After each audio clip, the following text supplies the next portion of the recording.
Hey, how's it going, guys? Welcome in. Sned here with another little build update. This one is for the Stamplar. Let's go ahead and jump in, shall we? So, in terms of our gear, we are in 5 medium, 2 heavy. In terms of our attributes, we are 7 into mag, 30 into health, and then we take 27 into stamina. We are a stage 3 ramp, and I do run the bone Munderstone of the lady. In terms of gear, obviously we're running 2-piece bow log. This is our 2-piece monster set. This set is a very strong set. You can get this from Marches of Sacrifice. This will allow you to, whenever you pop an ult, you're gonna get that extra penetration. Super nice. We have 1-piece Gallant Chain for the additional extra health stat. And then we have Mechanical Acuity as our front bar set. This is a critical chance set. So what happens is whenever we do critical damage, we gain a stack of Mechanical Acuity for 4 seconds, granting us extra 20% critical strike chance. And this can stack up to 5 times. It's a very slept on set, a very strong set, and it's very good for a Stamplar. Then our 5-piece set on our bat bar is Wretched Vitality. What Wretched Vitality does is whenever we are in combat and we apply a major buff or a debuff, or a minor debuff, or apply a minor buff to ourselves, we just get a shit ton of recovery. So it's very good for sustain. And then I have a Death Dealer's VE. This build really hasn't changed much. I would say if you do have access to the new season pass, I would say try dropping Death Dealer for Monomyth, and try that out instead. Personally though, I don't have the season pass, and I kind of refuse to buy the season pass because I kind of just don't like the direction what this game's kind of been going in lately. So I'm kind of like on the front about even buying the season pass and shit. So it is what it is. But this works, and they say if it's not broke, don't fix it, right? So it is what it is. In terms of our trees, we did end up dropping Dawn's Wrath for Animal Companion for the Warden skill line ability. That's the only one what we ended up dropping. In terms of our traits, I have a reinforced helmet on a medium. We got a medium Divine Shoulders. I got a reinforced heavy chest.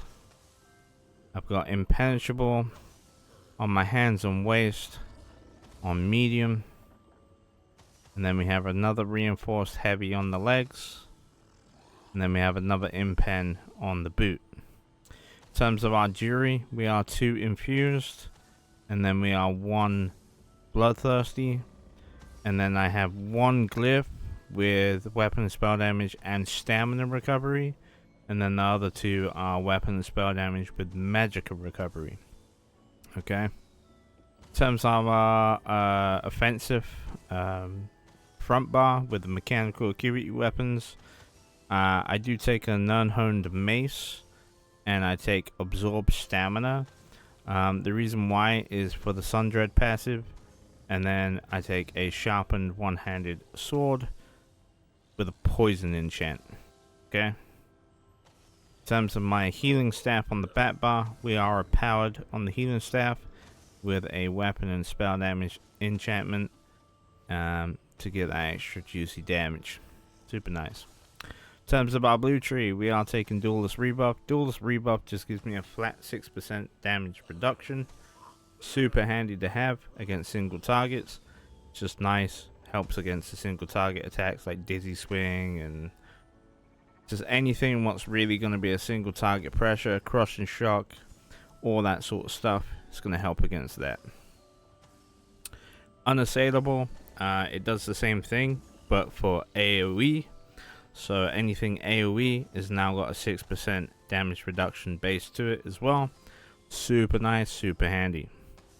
Fighting Finesse. Fighting Finesse is our next one.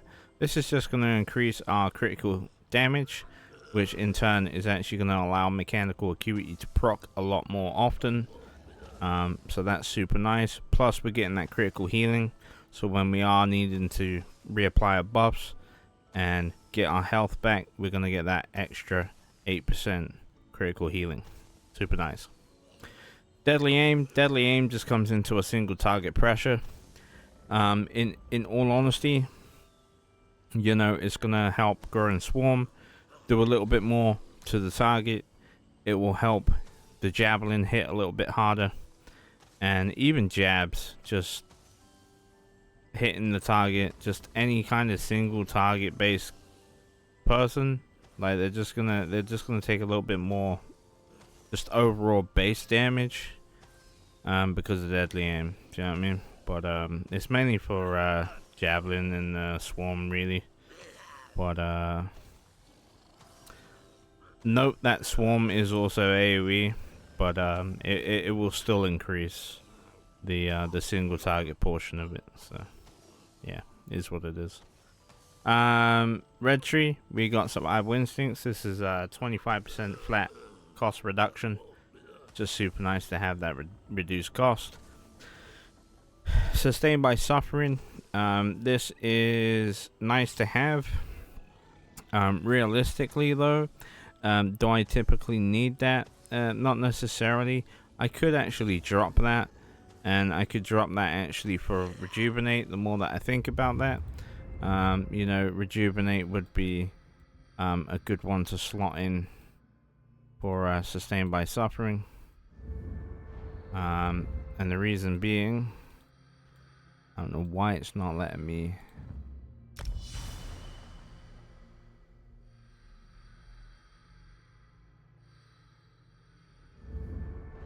Why is it not letting me slot it? Wow, that's so odd. Yeah, well, either way, you can drop it for Rejuvenation. The reason why is, if we read here, we'll just do it from this tree because it's being all weird and I don't understand why it's doing it. So Sustained by Suffering gives you 150 health, magic, and stamina recovery, but you have to be under that negative effect, right? Where Rejuvenation, if we read it here, it gives us slightly less, but it's overall up consistently. So that's entirely up to you what you want to run. I probably will still stick with Sustained by Suffering, and I don't understand why it's not letting me pull that up or even slot that. It's being really fucking weird. Maybe because I'm in the base, I don't know. But it's kind of a little bit low-key annoying that it's done that in the video. Just is what it is. This game's got issues no matter what. It's just fucking broke, dude. But moving on. Next one is Pain's Refuge. This also, when we're under negative effects, we also get damage taken. So we reduce the damage taken to us whenever we're under them negative effects, right? So super nice. Increasement of movement speed. It's just flat 10%. It helps. Just nice to have. If I go back over here with the green tree, we got Sustained by Shadows, Seer's Blessing, Master Gatherer, and Gifted Rider. You can take War Mount if you want to take War Mount. I mean, I just go with what I go with. Just is what it is. In terms of skills, on our front bar, we got Bone Edge. This is mainly just for the stamina back. I don't use this typically, one, for the Major Brutality, because I don't need the Major Brutality from it, because we get it from somewhere else anyway. And furthermore, it's nice for the cleanse, but is it needed? Not necessarily, right? It's more for the fact that I want that stamina return, right? That's the only reason why it's there. Deep Fissure. This is nice. We proc this. It's gonna apply Major Breach and Minor Breach at the same time. So it's very, very strong. It's gonna do a shit ton of magic damage, which is also insane. And then our next ability is Grow and Swarm. This is just a very severe bleed damage over 20 seconds, and it's very, very strong. Plus, it also inflicts the enemy with minor vulnerability for the duration, and it increases the damage what they take by 5%. So it's super nice. So they're already taking a ton of bleed damage, but then on top of that, they're gonna take 5% more damage from everything that we're gonna hit them with because of the minor von, right? So it's super, super strong. I then have Bite and Jabs. This is where I get my Major Brutality from. Like I said, I didn't need the Major Brutality from the Netch because I get it from this. So there is that. I mean, technically, this is a flex. If you didn't want to run Jabs, you can actually run this ability here. And then you could either do Blood for Blood if you want to live on edge, or you can do Ethereal Burst, okay? I'd probably do Ethereal Burst because it would still be quite sustainable in retrospect. As you can see, we're still doing like 23 odd K, like 23-ish. Just it's pretty much still got relevant sort of damage, right? Me personally though, I love my jabs and I'm kind of inseparable with my jabs, so we just rock biting jabs, okay? Plus jabs is actually gonna help us hit more deep fishes due to the fact that we get that 40% slow every time that we're jabbing, okay? This in turn also is actually proccing the Sundread passive, so realistically we don't actually even need this absorb stamina on our bar here because we're getting Sundread now from biting jabs, where beforehand we never actually used to get that. So now that we have that, I would actually say just drop that for like a flame glyph or something like that. I've just not changed it around because I'm lazy, and it is what it is.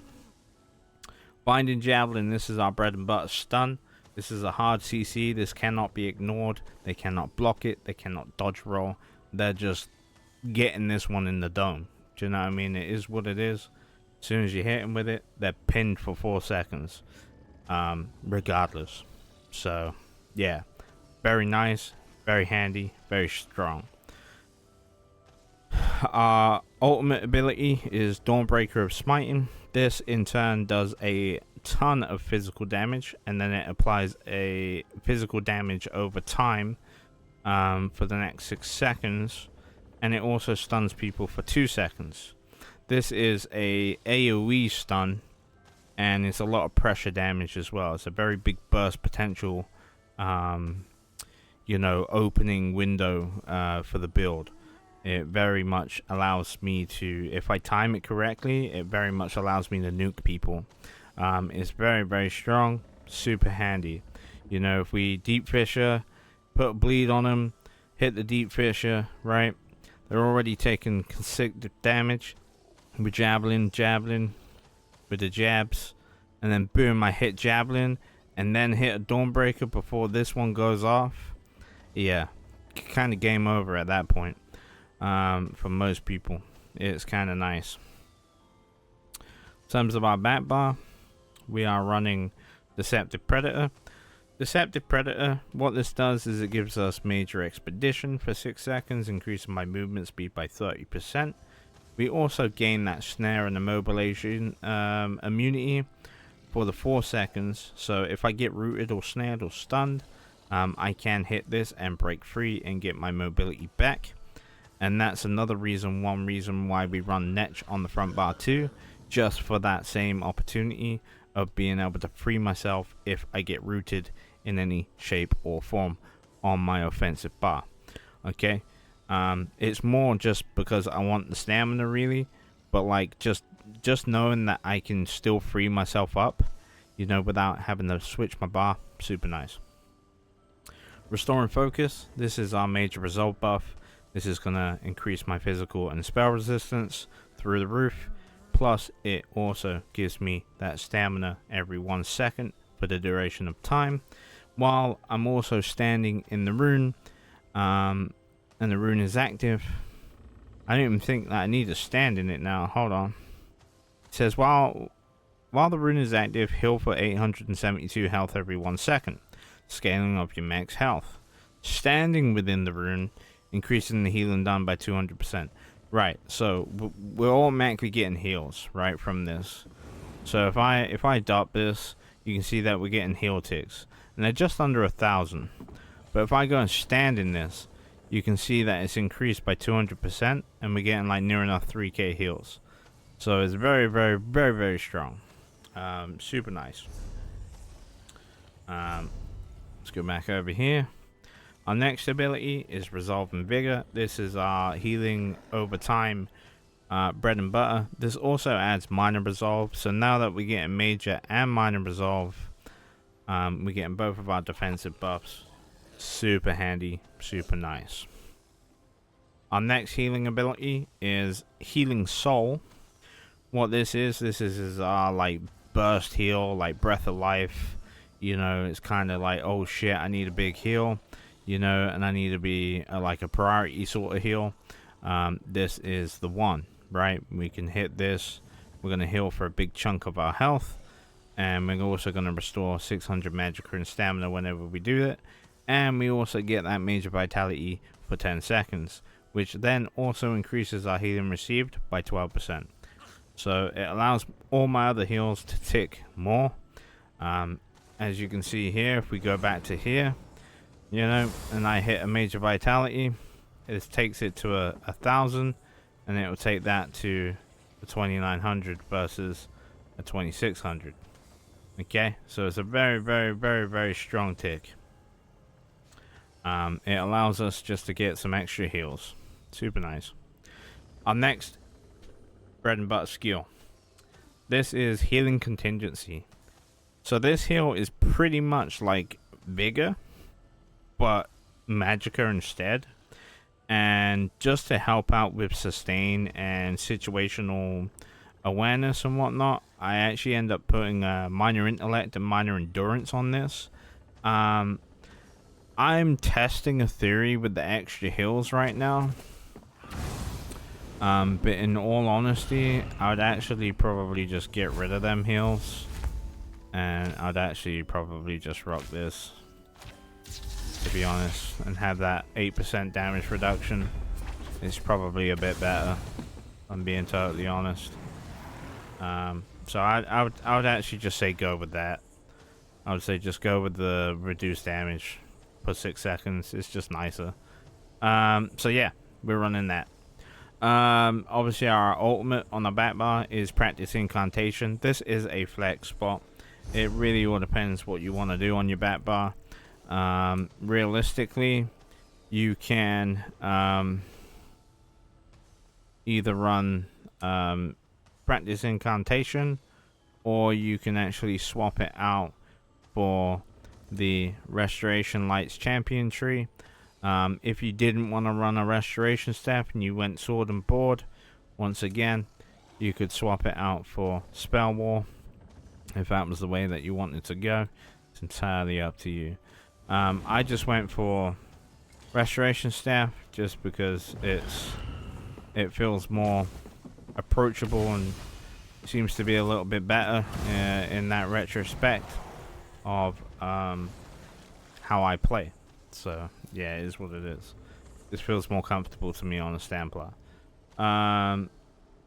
That's pretty much it. With the soul magic, obviously you can see here we did healing, Druid Surgeon's Vitality. In terms of the healing contingency, we do healing, Gladiator's Tenacity, Intellect, and Endurance. Okay. In terms of the food, what we do use Jewels of Mithril as our food. You can run Lazaga's Smoke Bat Haunch. It's probably better. I'm just a broke bitch, and I just go for the cheaper option. It's just cheaper, easier, saves hassle. Just is what it is. We are a Khajiit, so I do get a lot of crit passives with this build, which probably helps the build tenfold, you know, when we're getting that extra 12% critical hit damage, and then with Fight and Finesse on top of that, we're gaining that extra 8%, taking this to 20%. So yeah, super nice. In terms of what I go to in terms of weapon damage, as you can see, we're at 6k. Yeah.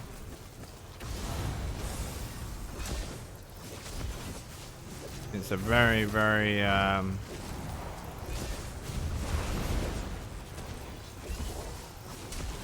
strong build. That also being said, if you didn't want to run contingency, okay, you can actually drop this. As you can see, it does 4.8k, but we're getting that, right?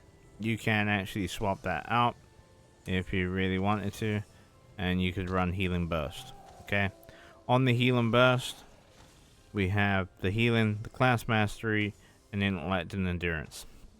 Okay, this is a very strong option.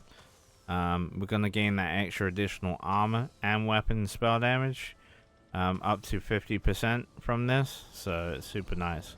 We're getting a ton of healing, plus we get that intellect still. So this actually is very sustainable, as it's kind of what I've been running the last couple of days.